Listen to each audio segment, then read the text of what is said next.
এর মধ্যে সবচেয়ে যেটা গুরুত্বপূর্ণ, আমরা এক কথায় বলি যে বাংলাদেশের মাস্টার মাইন্ড প্রকল্প, সেটি হলো পদ্মা ব্যারেজ। প্রায় ৩৫,০০০ কোটি টাকার এই প্রজেক্ট আজকে অনুমোদন হয়েছে, যেখানে বাংলাদেশের 3 ভাগের 1 ভাগ অঞ্চল, 24টা জেলা, 7 কোটি মানুষ, 37% তারা উপকারভোগী। জনস্বার্থে জনগুরুত্বপূর্ণ বিদায় এই প্রকল্পটি আজকে অনুমোদন হয়েছে। এই জন্য আমি মনে করি যে এই প্রকল্পটি বাস্তবায়নের মধ্য দিয়ে যে বাংলাদেশের দীর্ঘদিনের যে দক্ষিণ পশ্চিমাঞ্চল, উত্তরাঞ্চল, সেই দিকের মানুষ সবচেয়ে বেশি উপকার পাবে এবং দেশে যে একটা উপকার সুবিধা রেভিনিউর দিক থেকে, সেটা আমরা এই প্রজেক্টটা শেষ হলে সবচেয়ে বেশি অর্জন করতে সক্ষম হব। আরেকদিকে আপনারা জানেন যে ফারাক্কা ব্যারেজের কারণে আমাদের ওই অঞ্চল শুষ্ক মৌসুমে, যেখানে 15% পানি আমরা পাই, এটা তো সেখানে একটা শুষ্ক মৌসুমে একটা বিশাল খরার সৃষ্টি হয়। আমরা এই পদ্মা ব্যারেজ করার মাধ্যমে সর্বোচ্চ বেনিফিটটা আমরা ওই অঞ্চলের মানুষকে দিতে পারবো। সেটা কৃষি খাতে হোক, সুন্দরবনের জন্য হোক, যেহেতু প্রচুর লবণাক্ততা হয়ে যায়, জলবদ্ধতা তৈরি হয় এবং পদ্মার সঙ্গে যে কানেক্টেড খালগুলো আছে, নদীগুলো আছে, সেগুলো ডিসকানেক্ট হয়ে যায় এবং পানি প্রত্যাহার হওয়ার কারণে এই সমস্ত সমস্যা তৈরি হয়। সব দিক বিবেচনায় এই প্রজেক্টটিকে আমরা এই জন্য বলছি যে মাস্টার মাইন্ড প্রকল্প, যেটা আমাদের নির্বাচনী প্রতিশ্রুতি ছিল, ইশতেহারে ছিলেন। মাননীয় প্রধানমন্ত্রী জনাব তারেক রহমান নির্বাচনের পূর্বে রাজশাহীতে গিয়ে জনসাধারণের সামনে সেটা বক্তব্য রেখেছিলেন, কমিটমেন্ট করেছিলেন। আজকে সেটা বাস্তবায়নের জন্য আমাদের এই প্রকল্পটি একটাকে অনুমোদিত হয়েছে। এর সঙ্গে আরও 6টা প্রকল্প অনুমোদিত হয়েছে, যেগুলা খুব বেশি দৃশ্যমান, খুব সহসায় আস্তে আস্তে হবে ইনশাল্লাহ। 6টার মধ্যে এগুলো কিছু সংশোধিত ছিল। বিগত যে ইন্টেরিয়ার গভর্নমেন্ট, ওনারা কয়েকটা প্রজেক্ট করেছিলেন, তার মধ্যে স্থানীয় সরকার মন্ত্রণালয়ের প্রজেক্ট রয়েছে, কৃষিভিত্তিক প্রজেক্ট রয়েছে। আমি স্পেসিফিক এই মুহূর্তে বলছি না, এই মুহূর্তে যেটা আমাদের সবচেয়ে বেশি প্রায়োরিটি, সেটাই আপনাদের সামনে তুলে ধরলাম।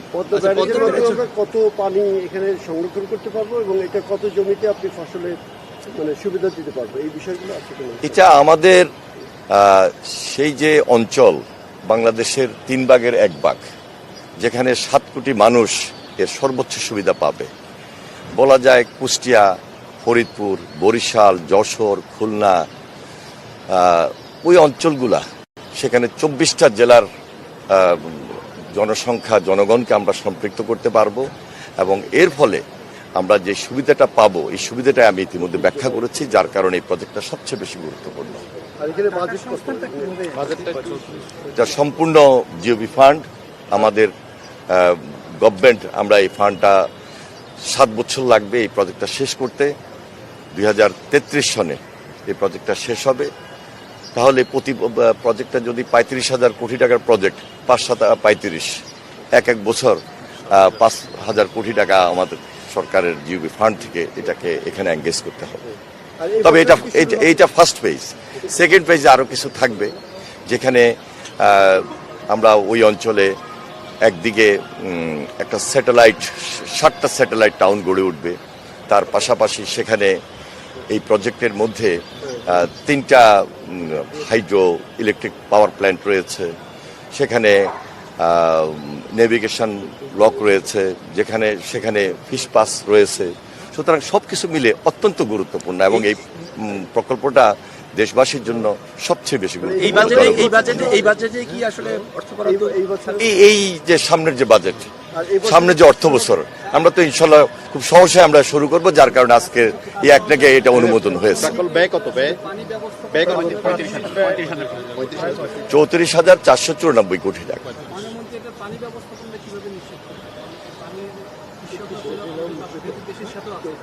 দেখুন, এটা তো সম্পূর্ণ কারিগরি সমীক্ষা হয়েছে।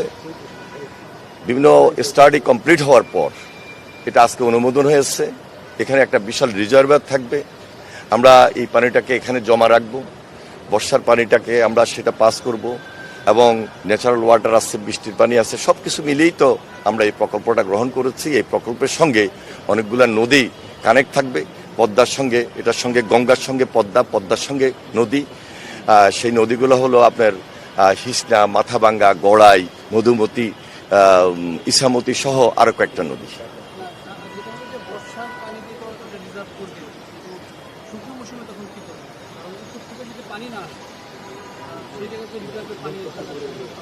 আমরা তো দেখুন যে এখানে আগেই বলেছি একটা টেকনিক্যাল দিক।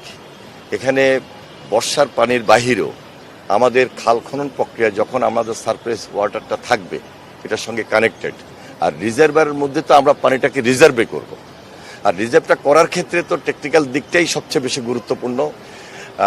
বর্ষার পানি, তারপরে আপনার যখন শুষ্ক মৌসুমের আগে যখন বর্ষার পানি, প্লাবনের পানি থাকবে, তারপরে আমরা ওইটাকে রিজার্ভ করে রাখার জন্য যা যা কিছু দরকার, গভীরতা, সেদিক উল্লেখ করেই তো আমাদেরকে এই পানিটাকে রিজার্ভ করতে হবে এবং এই রিজার্ভ থেকেই তো এটা নদীতে যাবে, খালে চলে যাবে। প্রযুক্তিগত সহযোগিতা 30 বছর পূর্ণ হয়ে যাচ্ছে, সেক্ষেত্রে এই চুক্তি নবায়নের বিষয়টা যদি একটু, গঙ্গা চুক্তি তো 30 বছর পূর্ণ হয়ে যাচ্ছে।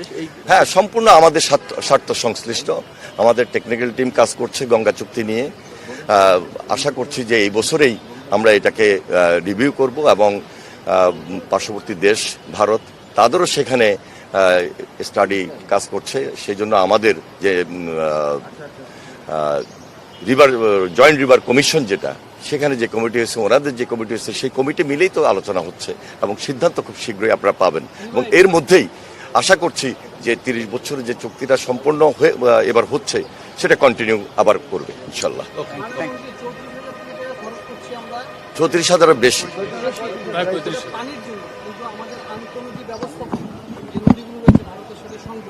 সেই নদী ব্যবস্থাপনা যদি আমরা ঠিক করতে পারতাম তাহলে তো আমরা এই সংকটটার জন্য এত টাকা খরচ করতে হতো না। একটা নদী কমিশন রয়েছে পানি ভবনে, তাদের আসলে কাজ কি, দীর্ঘদিন ধরে তাদের কি? না, এটার সঙ্গে তো আপনি যেটা বলছেন ওটার কোনো সম্পর্ক নাই। এই যে এটা আমাদের সম্পূর্ণভাবে হলো স্বার্থ সংশ্লিষ্ট। ফারাক্কা ব্যারেজের কারণে যেই ক্ষতিটা আমাদের 1960 সাল থেকে এখন পর্যন্ত হয়ে আসতেছে, আমরা চুক্তি করে পানিটাকে নিয়ে আসতেছি চুক্তির মধ্যে। সুতরাং এখন আমরা যেটা করব যে রাজবাড়ির ফাংশায় এখানে আমরা যে ব্যারেজটা তৈরি করব, এই ব্যারেজটা তৈরি করার অর্থ হলো এখানে একটা রিজার্ভার গড়ে ওঠা এবং পদ্মা এই পানি যেটা শুষ্ক মৌসুমে শুকিয়ে যায় তার আগেই আমরা একদিকে খননের মাধ্যমে সেখানে পানি জমিয়ে রাখা, বৃষ্টির পানি, বন্যার পানি, সেটাকে জমিয়ে রেখে বিভিন্ন নদীর থেকে নদীর সঙ্গে এই পদ্মার সঙ্গে খালের সঙ্গে যে কানেক্টেড করে দিব, তাহলে তো আমরা এই রেজাল্টটা পাচ্ছি। এবং 54টা নদীর হিস্সায় কিন্তু এখানেই নয়, 54টা নদী তো অনেকগুলা স্তর আছে, অনেকগুলা জায়গা আছে সেখানে। সুতরাং এটা হলো একটা স্পেসিফিক জায়গা, এখানে হয়তো 4, 5, 6, 7, 8টা নদী। এই ক্ষেত্রে উজানের যে দেশগুলো তাদের সাথে এটা সম্পূর্ণ আমাদের স্বার্থের ব্যাপার। এটা তো আলোচনার খুব একটা প্রয়োজন নাই। যেটা আলোচনার দরকার গঙ্গা চুক্তি, সেটা নিয়ে আমি বলেছি। ধন্যবাদ।